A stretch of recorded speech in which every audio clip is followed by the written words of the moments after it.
জয় রাধে। এবার আমরা এই একাদশীর কি করব না মাহাত্ম্য কথা শুনবো। এটি ব্রহ্মবৈবর্ত পুরাণে সুন্দরভাবে বর্ণনা করা হয়েছে, যা কৃষ্ণ, যুধিষ্ঠির এবং তার সঙ্গে ব্যাসদেব, ভীমসেন সংবাদ আমরা পাবো।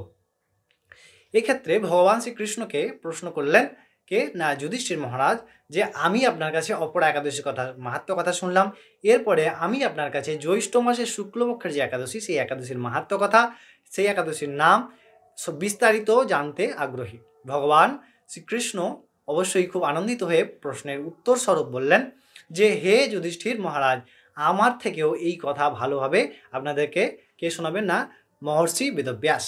কারণ বেদব্যাস হলেন সর্বশাস্ত্রের গাতা এবং তিনি মহাজ্ঞানী, তাই তিনি তোমাকে সেই কথা শোনাবেন। তখন রাজা যুধিষ্ঠির ব্যাসদেবকে বললেন, হে ভগবান, কারণ ব্যাসদেবও কিন্তু ভগবানের 24 অবতারের একটি অবতার, এবং ভগবানের কি অবতার না কল্পাবতার, যে কল্পে যে ভগবানের অবতার হয়, কল্পাবতার, শাক্তাবেশ অবতার, পূর্ণাবেশ অবতার ইত্যাদি, অংশাবতার ইত্যাদিতে যুগাবতার। তো এইরকম যে অবতার হয় তার মধ্যে ব্যাসদেব হলেন ভগবান শ্রীহরির কল্পাবতার। তিনি শাস্ত্র তৈরি করেন, মানে শাস্ত্র রচনা করেন, তা সুসংবদ্ধ করেন এবং তা জীবের কল্যাণের জন্য সহজভাবে প্রদান করেন। তাই জন্যে ব্যাসদেব রূপে ভগবান অবতীর্ণ হন। সে ব্যাসদেব বলছেন, এতদিন পর্যন্ত আমি আপনার যে সমস্ত ধর্মের কথা বলেছি বা যে সমস্ত ধর্মের কথা শুনেছেন তার থেকে সেইগুলি পালন করা সবথেকে গুরুত্বপূর্ণ হচ্ছে সেই যে কথাগুলি সেগুলি পালন করা, জানা এবং তারপরে পালন করা, সেটি অত্যন্ত কঠিন।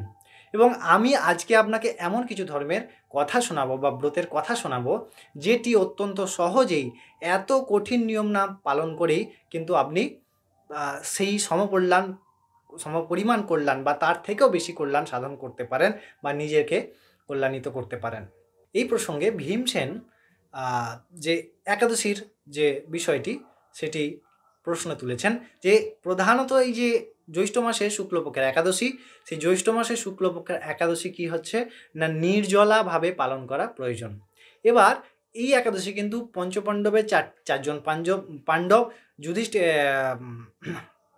এবং তাদের যে স্ত্রী, তারা কিন্তু সবাই মিলে দ্রৌপদী পালন করে, কিন্তু ভীমসেন করতে পারেন না। কেন করতে পারেন না না তার পেটের মধ্যে বিশেষ এক প্রকার অগ্নি আছে, যাকে বলা হয় বৃকোদর, সেই জন্য বলা হয় বৃকরূপ অগ্নি আছে, তাই তিনি ক্ষুধা সহ্য করতে পারেন না।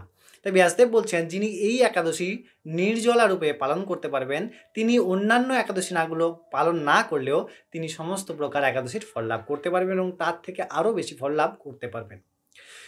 তখন ভীমসেন ব্যাসদেবকে বললেন যে আমি একদিনও এই উপবাস করতে পারি না, একটি মুহূর্ত পর্যন্ত, বিশেষ সময়ে অন্তর আমার অবশ্যই আমাকে খেতে হয়।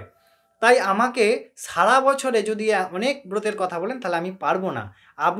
আমি অত্যন্ত কষ্ট সহকারে পালন করতে রাজি আছি, আপনি সারা বছরের মধ্যে একটি ব্রতের কথা বলুন, যে ব্রতের বিধান করুন যাতে করে আমি সেই সমপরিমাণ কল্যাণ সাধন করতে পারি। তখন ব্যাসদেব ভগবান ভীমসেনের উদ্দেশ্যে এই ব্রতের মাহাত্ম্য কথা বলেছিলেন যে জ্যৈষ্ঠ মাসের শুক্লপক্ষের যে একাদশী, সেই একাদশী আপনি যদি নির্জলা রূপে পালন করতে পারেন তাহলে সমস্ত প্রকার একাদশীর ফল সমপরিমাণ ফল লাভ হয়।